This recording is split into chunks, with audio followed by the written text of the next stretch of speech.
So we're new to swinging a kettlebell, and we're noticing that as we start to swing the bell, it is getting us off balance, almost as if it is pulling us, like we're throwing a rock and the ribbon is tied to the rock. We're the ribbon being trailed behind the weight of the kettlebell swing. One of the simplest and easiest ways of fixing this is by properly rooting your stance. A lot of times we swing the kettlebell with the arms, not generating the force with the legs, and not putting the force of the legs into the earth, but actually pushing ourselves away more than we should.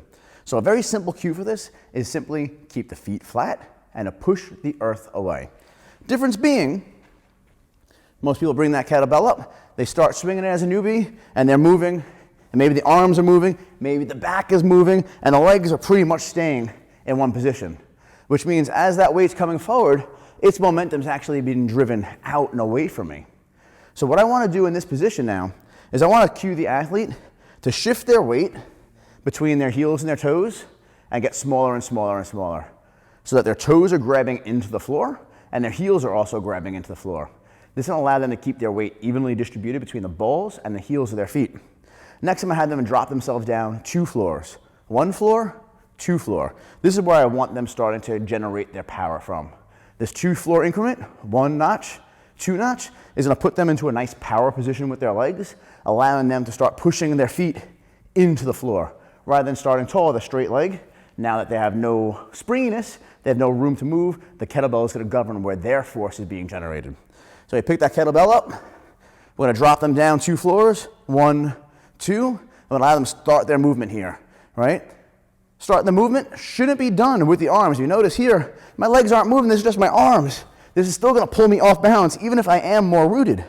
I want to cue the athlete to push the earth away. Push the earth away. Push the earth away and return, almost as if they were on a trampoline. The more they come back down into that trampoline and push the earth away, the more that kettlebell is going to get its own rise up. At this point, the only thing the arms are doing is holding on to that kettlebell and governing what path it's going to be taking. Is it be going far away from the body? Am I going to let go and launch it? Am I directing it up over my head? Am I cleaning it? Am I snatching it? The hands are there, the arms are there for steering. The legs are there for generating the force. So again, feet shoulder width apart, 1 notch, 2 notches down, push into the floor, into the floor.